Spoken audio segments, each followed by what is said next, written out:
Bollywood industry में singing की अगर बात करें तो स्वर कोकिला लता मंगेशकर से बड़ा कोई नाम नहीं है। भारतीय संगीत को अपनी मधुर आवाज से लता ने दुनिया भर में मशहूर किया है।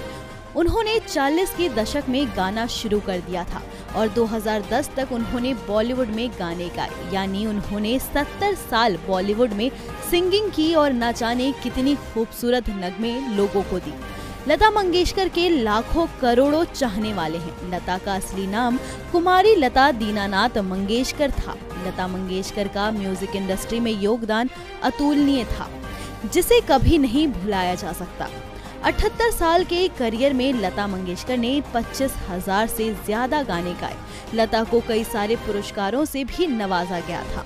वे 3 बार नेशनल अवार्ड विनर रही थी। इसके अलावा दादा साहेब फाल्के अवार्ड और भारत रत्न से भी उन्हें नवाजा गया था, लेकिन कोरोना ने उन्हें लोगों से जुदा कर दिया।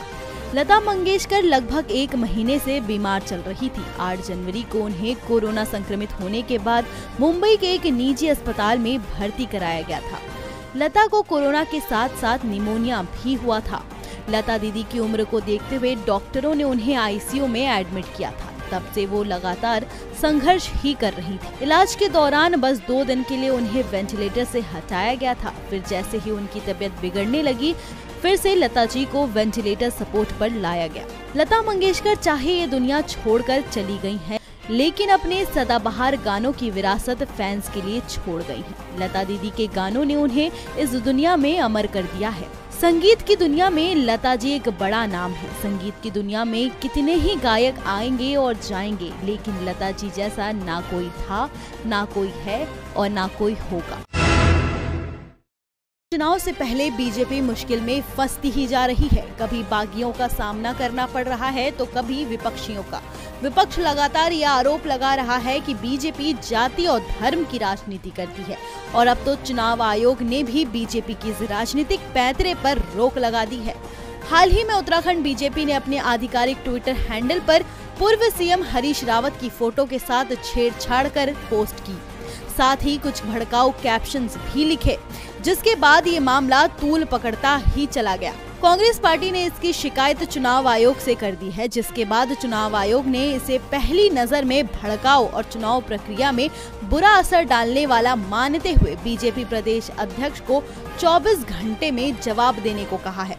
हरीश रावत की छेड़छाड़ की गई फोटो पर निर्वाचन आयोग ने सख्त रुख अपना लिया है। निर्वाचन आयोग ने बीजेपी को आदर्श आचार संहिता के उल्लंघन का दोषी मानते हुए पार्टी को नोटिस जारी किया है। आयोग ने इसे भड़काऊ बयानबाजी के चलते लोगों की भावनाओं को ठेस पहुंचाने और इससे कानून व्यवस्था का संकट खड़ा होने के चलते चुनाव प्रक्रिया पर असर डालने की शर्त का उल्लंघन माना है।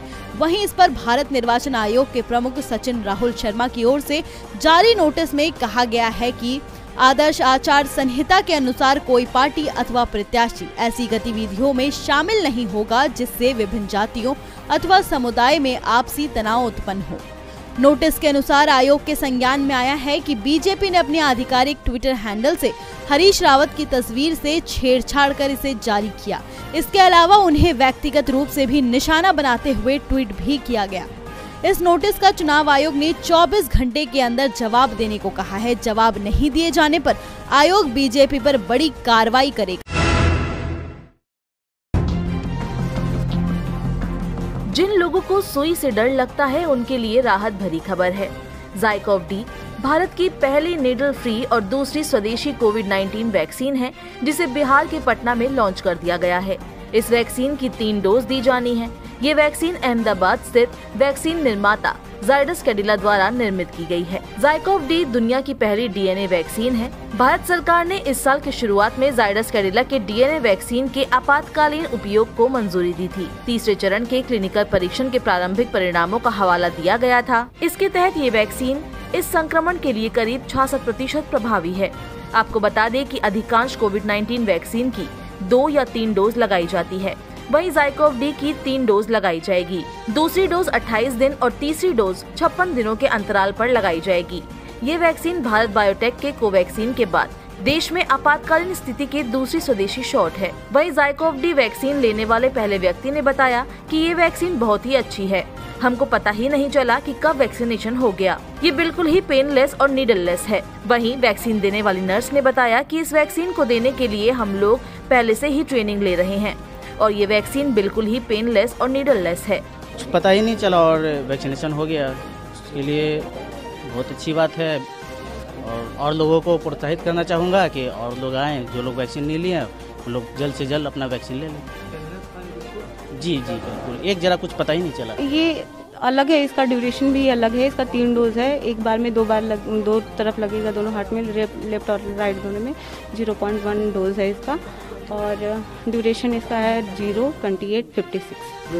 हाँ, ये बिल्कुल पेनलेस है, पेनलेस मेथड है इसका। ये नीडल फ्री है, पेनलेस वैक्सीन है और डीएनए बेस्ड है और ये पर्टिकुलरली उन्हीं लोगों को दिया जाएगा जो 18 प्लस होंगे अभी के लिए, और फर्स्ट डोज लेने के लिए जो अभी आ रहे हैं उन्हीं को ही दिया जा सकता है। जो बाकी जो लोग कोविशील्ड या कोवैक्सीन ले लें उनको ये उपलब्ध नहीं करवाया जाएगा।